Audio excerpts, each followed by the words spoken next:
은혜 받으실 하나님의 말씀은 예레미야 48장 11절과 12절 말씀입니다. 예레미야 48장 11절로 12절의 말씀을 우리 합독하시겠습니다. 모압은 예로부터 평안하고 포로도 되지 아니하였으므로 마치 술의 그 찢기 위에 있고 이 그릇에서 저 그릇으로 옮기지 않음 같아서 그 맛이 남아있고 냄새가 변치 아니하였도다. 그러므로 나 야훼가 말하노라. 날이 이르리니 그들이 그 그릇 기울일 자를 보낼 것이라. 그들이 기울여서 그 그릇을 비게 하고 그 병들을 부수리니. 아멘. 오늘 저는 여러분과 더불어 축복과 고난의 비빔밥이라는 제목으로 말씀을 나누겠습니다. 한 번은 일본 목사님이 제게 그런 질문을 해요.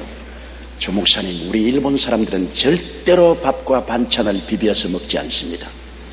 왜 한국 사람에게는 비빔밥이 있습니까? 갑자기 그 질문을 당하니까 제가 당황해서 대답을 할 수가 없었습니다.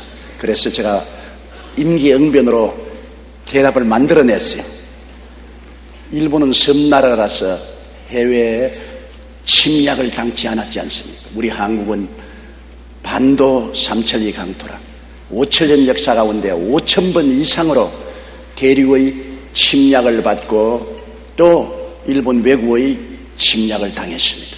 그 결과로 편안히 앉아서 밥 먹고 반찬 따로 먹을 시간이 없어요.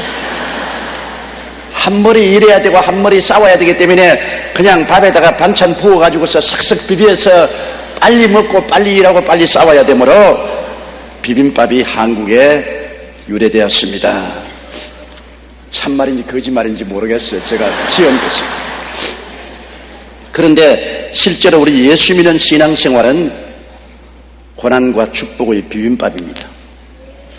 첫째로 우리가 편안하게 살게 되면 별 도리 없이 이끼가 깁니다. 여러분, 연못이 물이 출렁이지 않고 편안히 조용한 연못에 가보십시오. 이끼가 가득한 것입니다. 출렁이는 바다 곁에 가보면 전혀 이끼가 끼지 않습니다. 옛날에 이스라엘에서 포도를 만들 때는 포도를 잔뜩 큰 통에 넣어놓고 발을 씻고 들어가서 밟습니다. 밟아서 포도를 전부 으개어 놓으면 그 포도와 찢기와 함께 통 속에 가라앉습니다. 찢기가 쫙 가라앉으면 그 통을 부어서 또 다른 통으로 옮깁니다. 또 거기에 한참 있다가 또 찢기가 가라앉으면 또 다른 통에 옮겨 붓습니다. 이것을 계속하면 찢기가 점점 제거되고 맑고 맛이 좋은 향기로운 포도주가 되는 것입니다. 이스라엘의 변방에 있던 모압에 관해서 하나님이 말씀하기를 모압은 너무 편안하게 있어서 침략도 당하지 않고 안일한 삶을 삶으로 말미암아 모압이 변화가 되지 않은 냄새가 그대로 남아있고 찌기가 긴 술과 같다. 그러므로 하나님께서는 모압을 이제는 찌기를 제하기 위해서 이 그릇에서 저것으로 환난을 통해서 붓겠다고 말한 것입니다. 바로 그 말인 것입니다. 모압은 예로부터 평안하고 포로도 되지 아니하였으므로 마치 술의 그 찢기 위에 있고 이 그릇에서 저 그릇으로 옮기지 않음 같아서 그 맛이 남아있고 냄새가 변치 아니하였다. 그러므로 나 야훼가 말하노라. 날이 이르리니 내가 그 그릇을 기울일 자를 보낼 것이라. 그들이 기울여서 그 그릇을 비게 하고 그 병들을 부수리니. 이 말씀을 제가 비유로 사용하는 것입니다. 모압이란 나라가 평안해서 그 맛이 남아있고 냄새도 변치 않고 새롭게 되지 아니하므로 하나님이 맑은 포도를 만들기 위해서 포도주를 만들기 위해서 진익인 포도를 이 그릇에서 저것으로 옮기는 같이 모압을 환난과 고난의 그릇으로 옮겨 붓겠다고 말한 것처럼 우리의 신앙생활도 평안할 때 찢기가 끼는 겁니다. 계속 평안하면 우리의 삶의 맛이 남아있고 냄새가 변하지 않고 그대로 찢기가 끼게 되는 것입니다. 누가복음 21장 34절에 너희는 스스로 조심하라. 그렇지 않으면 방탕함과 술취함과 생활의 염려로 마음이 둔하여지고 뜻밖의 그날이 듣고 같이 너희에게 이 말이라 했습니다. 우리가 너무 평안하면 방심하게 되는 것입니다. 그래서 세상에 취해서 살고 세상과 타협해서 살고 세상 찌기가 몸에 잔뜩 끼어서 세상의 썩은 맛과 냄새가 변하지 아니한다는 것입니다. 뉴질랜드에 가면 참 재밌습니다. 뉴질랜드는 하나님이 에덴 동산을 옮길 때 한 부분으로 남겨놓은 섬이 뉴질랜드라고 말합니다. 뉴질랜드에는 악한 짐승이 없어요. 사자나 호랑이나 일이나 곰이 없어요. 유일하게 뉴질랜드만은 목장에 양을 쳐도 목자가 없습니다. 목자가 있을 필요가 없어요. 양을 잡아먹을 사나운 짐승이 없습니다. 그러므로 뉴질랜드에는 큰 뜸북이나 키위 등 날지 못하는 새가 5종류나 있습니다. 잘생긴 새가 좋은 날개를 가지고 있으면서도 날지를 못합니다. 나무에 앉아있거나 땅에 그냥 기어다닙니다. 왜냐? 아무 짐승도 새를 잡아먹지 않기 때문에 날 필요를 느끼지 않습니다. 그래서 아래서 깨어난 이후로 한 번도 날아본 적이 없기 때문에 나는 방법을 잊어버리고 말았습니다. 그러므로 뉴질랜드에는 많은 아름다운 새들이 날지를 못하고 그냥 가지에 앉아 있습니다. 왜냐? 너무나 평안했기 때문에 찢기가 낀 것입니다. 못납니다. 우리도 우리의 삶 속에 너무 평안하면 기도할 줄 모릅니다. 전도할 줄 모릅니다. 매달릴 줄 모릅니다. 주여하고 부르짖지 못합니다. 왜? 삶의 타성에 젖어버리고 말기 때문인 것입니다. 평안은 또한 게으름의 찢기가 끼게 하는 것입니다. 평안하게 자연적으로 게으르게 되어요. 환난과 시련과 고통이 다가오면 새벽같이 일어나서 새벽기도 나오고 철야기도해도 잠도 안 옵니다. 기도원에 가서 무릎을 꿇어도 무릎 아픈 줄 모르고 고함을 치지만은 만사가 편안하면 그만 게을러져서 아침도 늦잠 자고 철야 그것은 옛날에 하던 말이지 이제는 다 잊어버리고 기도원에도 가지 않고 기도하기에 게을러지고 신앙에 게을러지게 되는 것입니다. 누가복음 21장 36절에 이러므로 너희는 장차 올 이 모든 일을 능히 피하고 인자 앞에 서도록 항상 기도하며 깨어있으라고 했는데 편안해지면 깨어있지 않습니다. 그렇기 때문에 말세가 오면 하나님이 환난과 고통을 온 지구상에 보냅니다. 오늘날 처치의 기근과 지진과 전쟁과 전쟁 소문이 있어 사람들 마음속에 경각심을 주어서 게으르지 못하고 깨어 기도하게 하나님이 만들고 계신 것입니다. 마태복음 26장 41절에도 예수님께서 제 아들 보고 말씀하기를 시험에 들지 않게 깨어있어 기도하라. 마음에는 원이로되 육신이 약하다고 말했어요. 육신이 게을러서 마음은 원해도 안 된다는 것입니다. 잠언서 19장 15절에 게으름이 사람으로 깊이 잠들게 하나니 해태한 사람은 줄일 것이라고 말했습니다. 그래서 많은 사람이 영적으로 영양실조에 걸리고 줄여 있는 것은 게으르기 때문에 그런 것입니다. 오래전 미국 플로리다주의 한 해변에 있었던 일입니다. 많은 갈매기 떼가 떼죽음을 당했어요. 이상하게 바다에는 물고기도 많이 있는데 왜 갈매기 떼들이 떼죽음을 당했는가? 그래서 전문가들이 조사를 해보니 그 결과가 참 재미가 있습니다.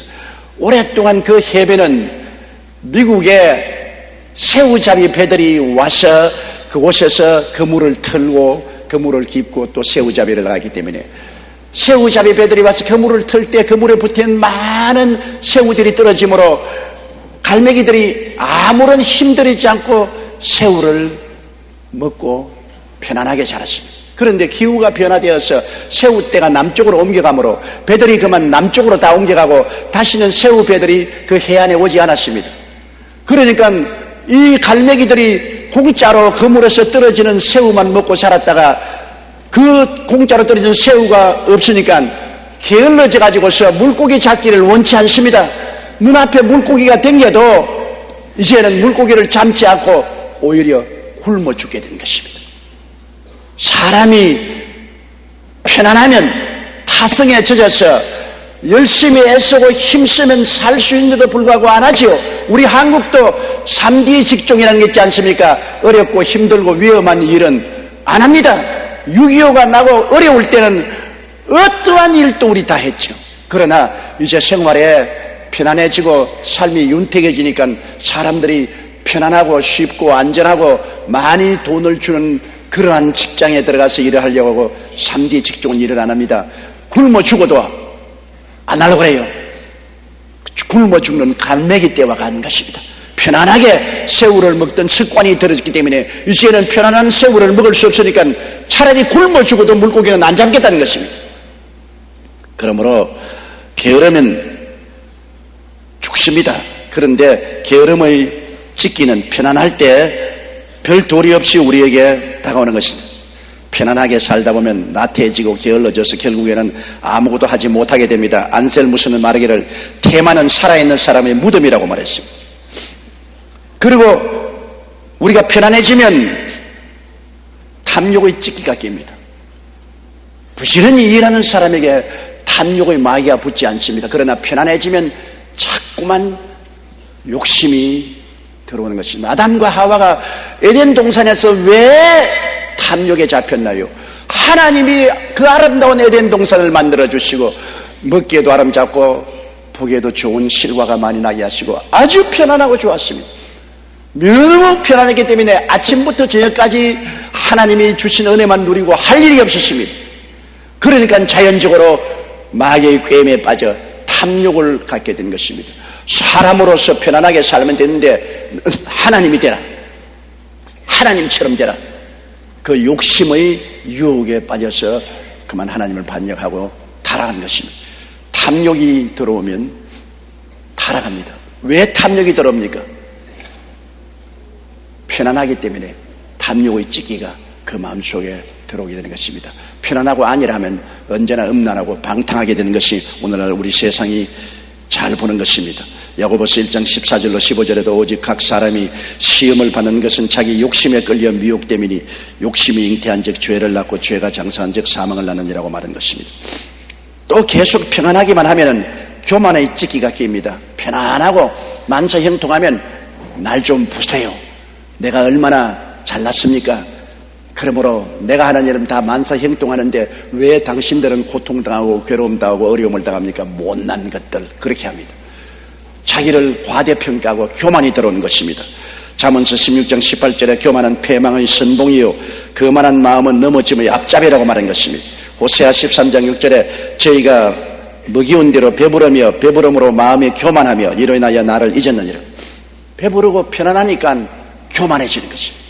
사람이 실패하고 낭패할 때 위험한 것이 아닙니다. 성공하고 모든 사람들에게 박수 갈채를 받고 칭찬받을 때가 위험한 때인 것입니다. 왜? 쉽게 교만해져서 자만심을 가지게 되므로 넘어지게 되는 것입니다.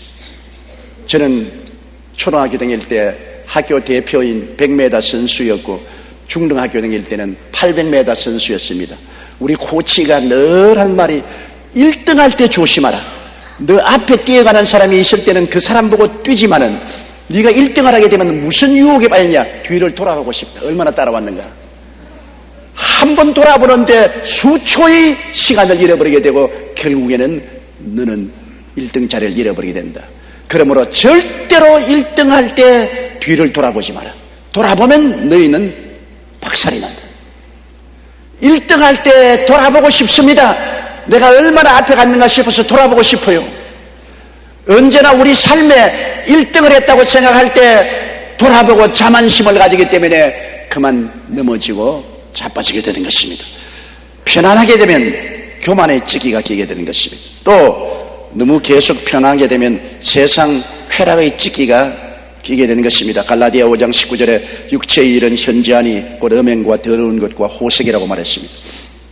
사람이 편안하고 잘 살게 되면 평균적으로 이 세상에 따라오는 유혹이 술 취함과 방탕함과 음란인 것입니다. 편안하고 음란하고 방탕하고 술 취하지 않은 사람이 없어요.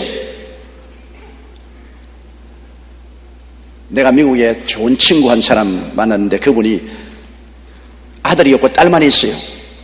그래서 저보고 이런 이야기해요. 참 자기는 고민이 많다 그래요. 왜 고민이 많으니까 시집을 보내는데 신랑감 구하는 것이 너무나 고통스럽다. 왜? 똑똑한 놈 구애가 출세하고 성공하면 반드시 이놈 바람 피운다. 그리고 못난 놈 구해놓으면 평생도록 멀렐레가 딸의 짐이 된다. 그러니 못난 놈을 구해놓으면 딸의 짐이 되고 잘난 놈 구해놓으면 반드시 바람 피우고, 그러니 딸 가진 부모의 심정이 얼마나 괴로운지 조 목사는 모르지, 딸이 없으니까 모르지 그러더라고. 딸 가진 부모가 그런 고생을 해요. 잘나고 성공하면 반드시 세상의 유혹에 빠져 술 취하고 방탕하고 음란하게 되는 것이 오늘 세상에 가는 것입니다. 세상의 쾌락의 찢기가 평안하면 끼게 되는 것입니다. 마틴 루터가 종교개혁에 대해 고민하고 있을 무렵에 하루는 꿈을 꾸었는데, 꿈에 보니까 사탄의 보좌가 있고 많은 사탄의 일꾼들이 와서 사탄의 왕에게 보고를 하고 있습니다. 그러다 한 귀신이 나오더니만 이렇게 말했습니다. 수령님, 저는 사막을 걸어가는 예수쟁이들을 보았습니다. 그래서 이놈들을 전부 협박을 하기 위해서 사자를 보냈습니다. 사자가 어르렁거리고 발톱을 내밀고 뛰어달라들 때 그들은 함께 모여서 열심으로 부르짖어 기도하고 하나님을 버리지 않았습니다. 사자가 협박을 하면 하나님을 버릴 줄 알았는데 더 부르짖고 기도하고 뭉치는 것을 보았습니다. 둘째 귀신이 나와서 말했습니다. 저는 바다를 향해 가는 예수쟁이들에게 큰 폭풍을 일으켰습니다. 폭풍우가 와서 배가 뒤엎어질 지경이 되는데, 그렇게 되면 그들이 다 하나님을 버리고 떠나갈 줄 아는데 더 아우성을 치고 부르짖어 기도하고 배가 암초에 부딪히니까 암초에 올라가서도 하나님을 찬송하고 예배만 드리기 때문에 타락시킬 수 없었습니다. 세 번째 귀신이 나와서 허허 웃으면서, 사령관님, 저는 10년 동안 모든 일이 잘 되도록 편안하게 예수 교인들을 도와주었더니 너나 할 것 없이 세상에 취해가지고서 술 취하고 방탕하고 음란하고 타락합니다. 그래서 예수쟁이를 타락시키는 것은 평안하게 만들어주는 것이 타락시키는 것입니다. 그렇게 말한 것을 보았다고 마르틴 루터가 자기 일기에 적었습니다.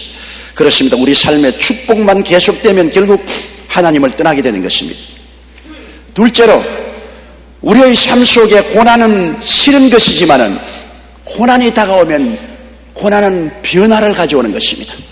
고난 당하고 난 다음에 기도하고 부르짖지 않을 수 있습니까? 고난 당하면 변화가 다가오는 것입니다. 고난은 회개를 가져오는 것입니다. 탕자의 비유를 보십시오. 둘째 아들이 아버지의 모든 재산을 다 가지고 먼 나라에 가서 돈이 있을 동안에는 허랑방탕하고 살았습니다. 많은 친구들, 많은 여자들을 거느리고 호의호식하고 호탕하게 살았습니다. 그러나 그 나라에 큰 기근이 와서 먹을 것이 다 없어짐에 그가 직장을 구했는데 시골에 돼지치는 일꾼으로서 고용당해 갔는데 먹을 것이 없고 돼지가 먹는 지엄 열매를 나눠 먹다가 돼지에게 물려서 상처투성이고 나중에 배가 고파 살 수가 없습니다. 큰 고통이 다가왔습니다. 그러자 이 둘째 아들은 말했습니다. 내가 우리 아버지에게 그 많은 종들이 있어도 다 잘 먹고 잘 입고 잘 사는데 나만 하나님을 배반하고 이곳에 와서 굶어 죽는구나. 내가 회개하고 하나님 아버지와 우리 아버지께 죄를 지었사오니 다시는 아들이라 일컬음을 받을 자격이 없습니다. 종 중에 하나로 보소서 하고 돌아가겠다고 말한 것입니다. 이 둘째 아들이 호의호식하고 금전이 있을 때는 허랑방탕했지만은 굶주리고 헐벗고 고통스러울 때 그는 회개하게 된 것입니다. 어느 누구도 한 가지입니다. 고통이 다가오면 회개하게 되는 것입니다. 호세아 5장 15절로 6장 1절에 보면 내가 내 곳으로 돌아가서 저희가 그 죄를 뉘우치고 내 얼굴을 구하기까지 기다리라. 저희가 고난을 받을 때 나를 간절히 구하여 이르기를 오라 우리가 야훼께로 돌아가자. 야훼께서 우리를 찢었으나 도로 낫게 하실 것이오라고 할 것이라고 말했었습니다. 하나님께서 이 성경에 보면 하나님 곳으로 돌아가서 죄를 뉘우치고 내 얼굴을 구하기까지 내가 가만히 숨어서 기다리겠다고 말한 것입니다. 너희가 고통당하고 괴로워지면은 별 도리 없이 내 얼굴을 찾고 회개하고 나올 테니까 그때까지 내가 기다리겠다. 그러므로 고난은 우리에게 회개를 가져오는 것입니다. 존 번연은 말하기를 시험과 고난은 우리로 하여금 하나님을 찾게 한다고 말했습니다. 마르틴 루터는 말하기를 시련이 없고 모든 것이 순조로울 때가 가장 위험한 시련이다. 왜냐하면 그때 인간은 하나님을 망각하고자 하는 유혹을 받게 되기 때문이다. 하나님이 시련을 주시지 않을 때는 10가지 시련을 받을 때보다 더 두려워하라고 말했어요. 시련을 당할 때는 긴장하고 회개하고 부르짖어 기도하지만은 시련이 없으면 그만 긴장을 놓고 편안해진단 말입니다. 옛말에도 전쟁에 이기고 난 다음에 구두끈을 풀지 말라고 말했습니다. 전쟁에 이기고 난 다음 구두끈을 풀었다가 습격을 당해서 패망한다는 것입니다. 그리고 고난이 다가오면 반성을 하게 돼요. 세상과 탐욕을 벗게 되는 것입니다. 고난 당하기 전에는 자기가 사는 방식이 제일인 줄 알고 세상에 푹 젖어 살지만은 고난을 당하게 되면 괴롭기 때문에 자기 스스로가 어디에서 떨어진 것을 생각하고 반성해서 잘못을 뉘우치게 되는 것입니다. 시편 119편 107절에 나의 고난이 막심하오니 야훼여 주의 말씀대로 나를 소성케 하소서. 로마서 6장 6절에 우리 옛사람이 예수와 함께 십자가에 못 박인 것은 죄의 몸이 멸하여 다시는 우리가 죄의 종노릇 하지 아니하렵니다. 고난당할 때 죄의 종노릇 한 것을 회개하고 벗어버리게 되고 반성하게 되는 것입니다. 베드로전서 4장 2절에 그 후로는 다시 사람의 정욕을 쫓지 않고 오직 하나님의 뜻을 쫓아 육체의 남은 때를 살게 함이라고 말한 것입니다. 그리고 고난당하면은 깨어지죠. 그릇은 깨어지면 못 써도 사람은 깨어지지 아니하면 설 수가 없습니다. 완악한 사람, 이기주의적인 사람, 자기 중심에 선 사람 절대로 하나님이 사용하지 못합니다. 사람은 깨어져야 되는 것입니다. 그런데 어떻게 깨어집니까?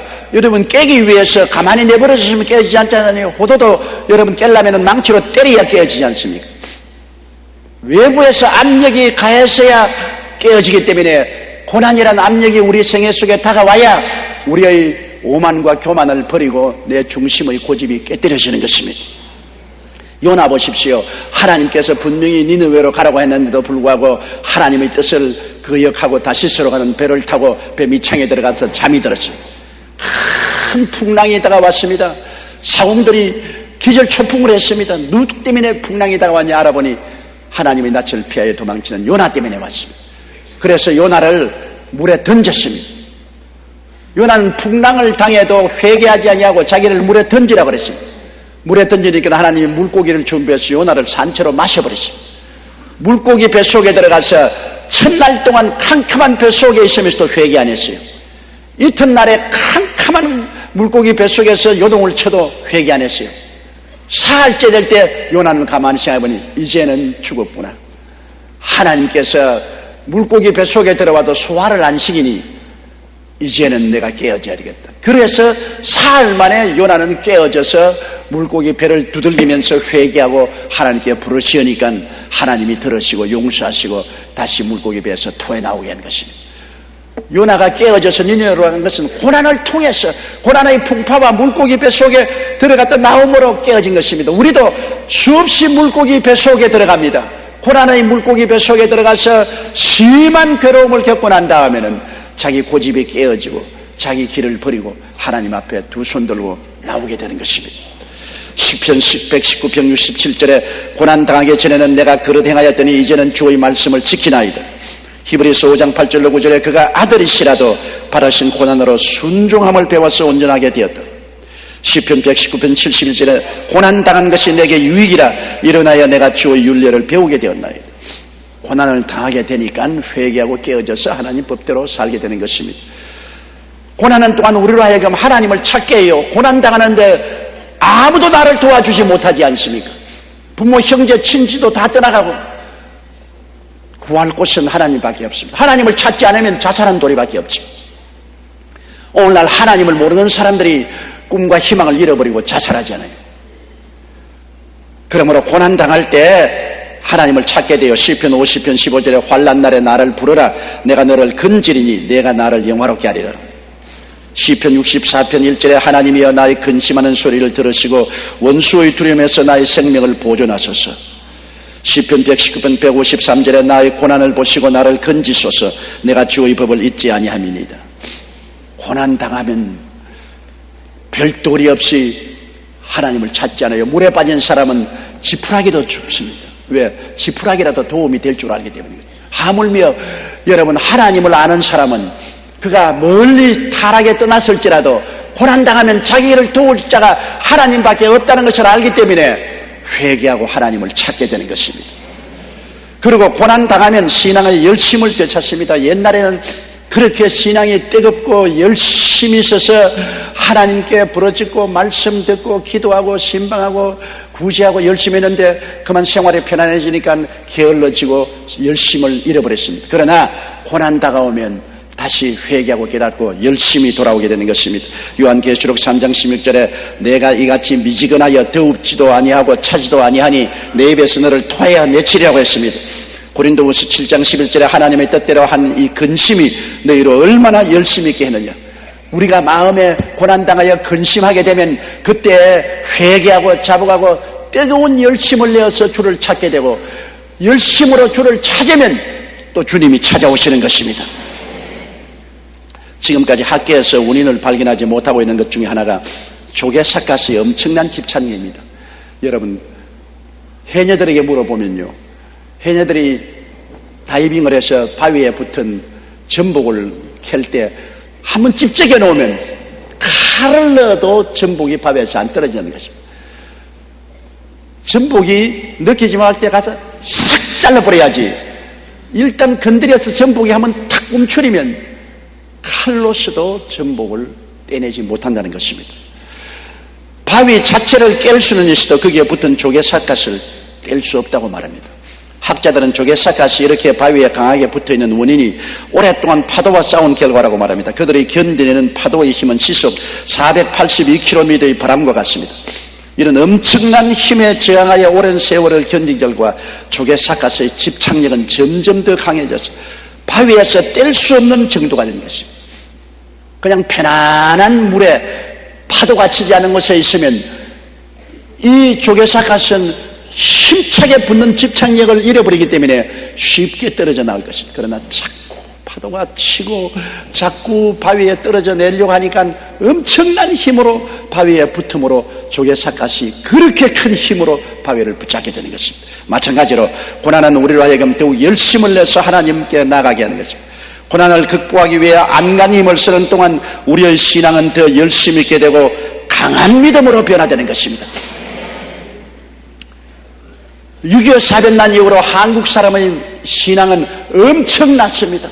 6.25의 고난 때문에 비로소 처음 세계에서 새벽기도회가 우리 한국에 생겼습니다. 그리고 철야기도도 한국 사람들이 하고 산기도도 한국이 처음 출발했습니다.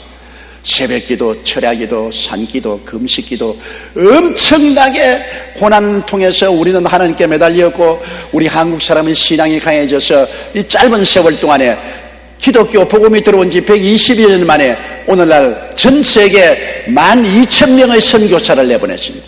미국 다음으로 가장 많은 선교사들이 온 세계에 나와 있습니다. 그러나 최근에 와서 한국 교회가 힘을 잃고 잠들어 있고 교회 성장이 거쳤다고 하는 이유는 그동안에 한국의 경제 개발을 통해서 삶의 환경이 엄청나게 변화되고 편안하게 되었습니다. 그래서 수많은 우리 동포들이 해외 여행을 다니고 국내 여행도 다닙니다. 교인들도 그만 회의해졌습니다. 하나님에 대한 집착력이 점점 약해졌습니다. 신앙이 약해지기 때문에 마귀가 와서 싹싹 잘라서 세상으로 끌고 가는 것입니다. 편안하고 복받는 것이 좋은 것이고 그것이 하나님이 원하는 것이지만은 평안하고 축복하는데 우리가 안일하게 되어서 세속화되고 마귀의 종이 된다면 이것은 큰 불행이 될 수밖에 없는 것입니다.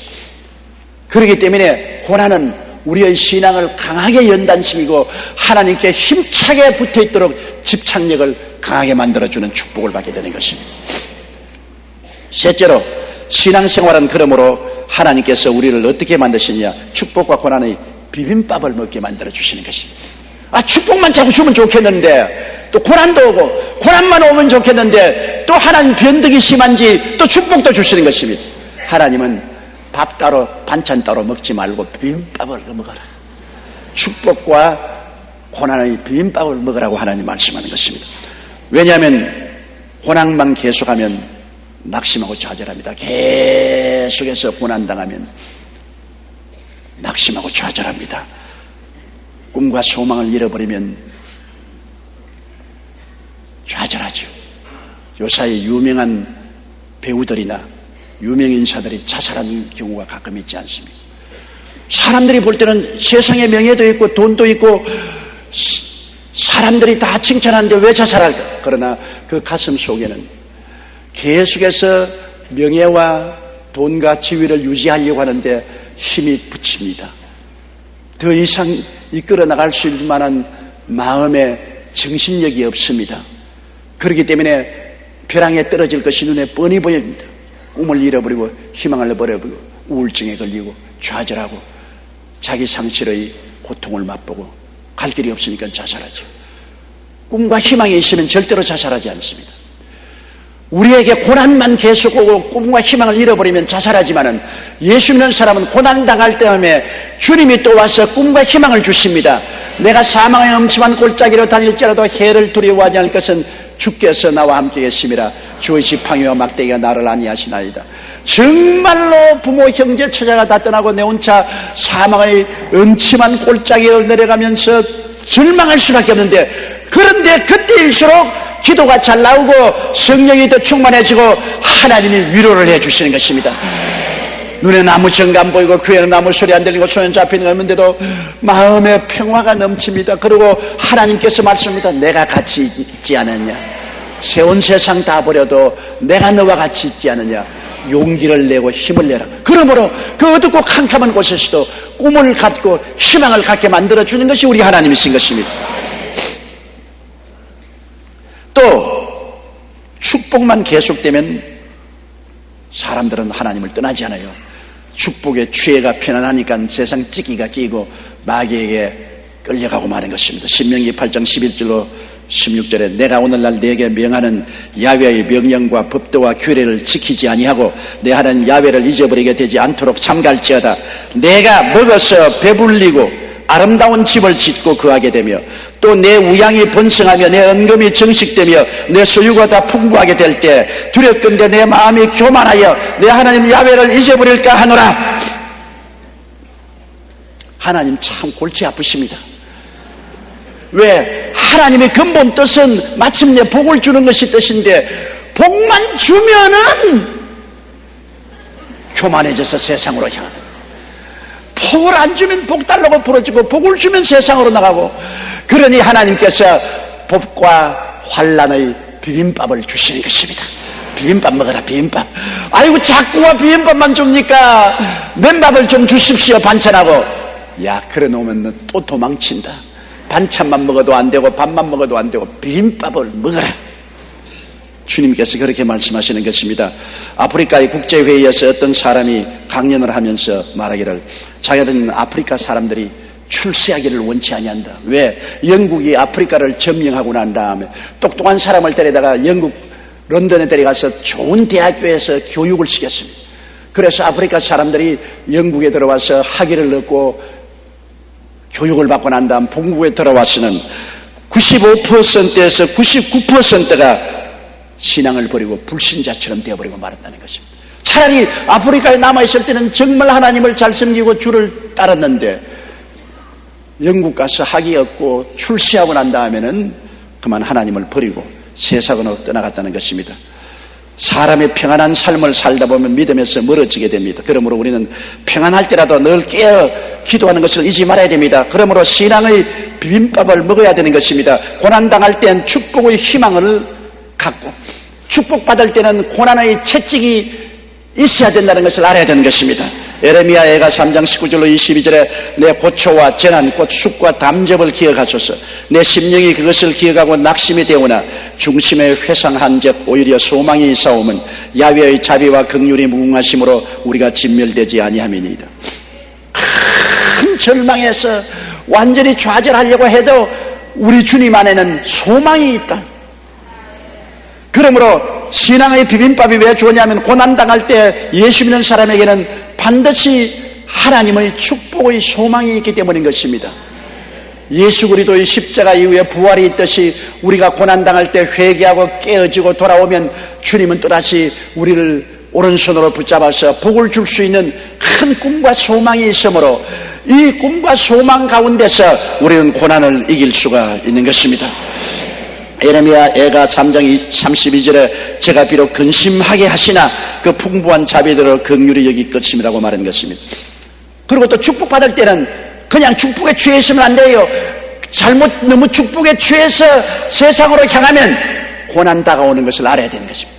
하나님이 그대로 내버려 두어서 마귀의 밥이 되게 하지 않은 것입니다. 히브리서 12장 6절에 주께서 그 사랑하시는 자를 징계하시고 그의 받으시는 아들마다 채찍질 하심이라 하였느니라. 히브리서 12장 10절로 11절에 오직 하나님은 우리의 유익을 위하여 그의 거룩하시며 참여케 하시느니라. 무릇 징계가 당시에는 즐거워 보이지 않고 슬퍼 보이나 후에는 그로 말미암아 연달한 자에게는 의의 평강한 열매를 맺느니라고 말한 것입니다. 내가 축복을 받아 창성할 때 언제나 기억할 것은 하나님을 떠나면 징계가 내려온다는 것입니다. 하나님이 계속 축복만 주지 않는다는 것입니다. 고난당할 때는 오히려 회개하고 하나님께 복받을 희망을 가지고 부르짖을 수 있지만은 축복받아서 게을러지면은 그 다음에는 하나님의 무시무시한 징계가 온다는 것을 알아야 되는 것입니다. 우리의 신앙생활에는 하나님께서 고난만 주는 것도 아니고 축복만 주시는 것이 아니라는 것입니다. 축복과 고난의 비빔밥을 주신다는 것을 잊어서는 안 되는 것입니다. 식물학자의 말에 의하면 겨울이 지난 후 3월의 부는 강한 바람이 나무에게는 꼭 필요합니다. 여러분 춘 3월에 꽃샘 바람 심하게 불잖아요. 가지가 부러지고 나무 뿌리가 뽑힐 정도로 바람이 붑니다. 그 바람은 왜 부냐? 오랜 겨울 동안에 움츠린 나무들이 다시 뿌리가 잠에서 깨어나고 물기를 끌어올리기 위해서 흔들어줘야 돼요. 바람이 불어서 나무를 흔들어줘야 나무가 잠에 취해 있다가 정신을 차리고 그 다음엔 다시 뿌리가 물기를 빨아들이고 sak이 나고 꽃이 피고 열매를 맺을 수 있다는 것입니다. 바람이 불어야 돼요. 우리의 인생이 너무나 잘 살게 되면 안 돼요. 세상 잠에 취하기 때문에 바람이 불어야 돼요. 고난과 시험과 환난의 바람이 불어서 흔들어야 또다시 잠에서 깨어나서 기도하게 되고 성령의 물기가 오르고 하늘나라 위한 열매를 맺을 수가 있게 되는 것입니다. 왜 바람이 부느냐? 바람 안 불면 좋겠는데, 항상 따뜻한 봄날만 있으면 좋겠는데 그러면 꽃 피고 열매 맺지 못하기 때문에 그런 것입니다. 맞소는 말하기를 시련 없는 생활 그것이 최대의 시련이라고 말했습니다. 시련이 없는 삶이 최대의 시련이다. 항상 적은 시련이 있으면 언제나 우리를 잠에서 깨워 일으키니 얼마나 좋습니까? 저는 얼마 전 한 집사님으로부터 이런 이야기를 듣고 큰 감동을 받은 적이 있습니다. 그 집사님은 노란 꽃을 피우는 등미장구를 보고서 나도 우리 정원에 이 등굴 장미에서 아름다운 다발이 켜진 노란 장미가 피면 좋겠다고, 그래서 이 등굴 장미를 마당에다 심어놓고 물을 주고 거름을 잔뜩 주었습니다. 나무가 푸르청청하게 잘 등굴이 자랐는데 1년이 지나도 꽃 한 송이 피지 않고 2년이 지나도 꽃 한 송이 피지 않고 3년이 지나도 꽃 한 송이가 피지 않더랍니다. 나무만 무성해요. 그래서 이 묘목 농원을 찾아갔습니다. 왜 당신이 노란 장미꽃을 핀다기에 그걸 갖다가 심었는데 내가 물도 자주 주고 거름도 자주 주었는데 줄기만 무성하고 꽃이 안 핍니까? 묘목 주인이. 그것이 잘못입니다. 이 등굴 장미란 것은 원래 척박한 땅에 모래 흙에 자갈을 함께 흙에 섞어서 심어놓고 사정없이 줄기를 잘라주면 아름다운 꽃이 피지만은 좋은 흙에 거름을 주고 물을 잘 주면은 그만 거기에 취해가지고서 열매 맺지 않습니다. 사정없이 박대를 하십시오. 그래서 우리 집사님이 와서 그냥 전부 거름을 다 적혀버리고 모래 자갈을 갖다가 그 뿌리인데 전부 섞고 그 다음에는 척박하게 만들고 가지도 사정없이 잘랐는데 그의 노란 꽃이 아름답게 피었더랍니다. 그래서 그 집사님이 깨달았다. 사람이 너무 평안하면 신앙의 열매를 맺지 않는구나. 너무나 행복하고 편안해지면 기도의 열매, 전도의 열매, 헌신의 열매, 사랑의 열매를 맺지 않지만은 고난 속에서 시련을 겪게 되면 기도하게 되고 전도하게 되고 사랑 베풀게 되고 더 하나님을 찾게 되는구나 하는 것을 깨달았다는 말을 제게 하는 것을 들었습니다. 인간도 마찬가지죠. 평안하고 복된 생활만 계속되면 인간은 절대 하나님을 향해 열매를 맺을 수가 없습니다. 그렇기 때문에 하나님께서 우리 인생 가운데 고난과 복을 적절히 비빔밥으로 주시는 것입니다. 축복받을 때는 절대로 방심하지 마십시오. 언제고 축복에 취하면 고난의 세찬 바람 불어온다는 것을 늘 알아야 되고, 고난당할 때는 낙심하지 마십시오. 하나님이 어느 때고 축복을 줄 준비를 하고 있기 때문에 회개하고 희망을 굳세게 붙잡고 삶을 돌이키며 주님을 찾아야 하는 것입니다. 그러면 하나님께서는 우리의 일생을 통해서 축복과 고난의 비빔밥을 먹여주시면서 이 세상에서도 하나님을 잘 모시고 복을 받고 살고 세상과 함께 멸망하지 않고 천당에 올라가서 주님 품에 들어오도록 도와주시는 것입니다. 우리 다 같이 고개서 기도드리겠습니다. 사랑이 많으시고 거룩하신 우리 아버지 하나님, 우리는 이 땅에 살면서 축복만 받기를 원하다가 축복받으면 하나님 멀리 떠납니다. 고난 속에서도 회개하고 부르짖으면 또 주님이 축복을 주십니다. 우리의 삶 속에는 끊임없이 축복과 고난의 비빔밥을 연속해서 먹고 있습니다. 하나님 아버지여, 그러므로 축복받을 때 게으르지 말고 고난당할 때 낙심하지 말고 주님 섬기는 우리들이 되게 도와주시옵소서. 예수님 이름으로 기도드리옵나이다. 아멘.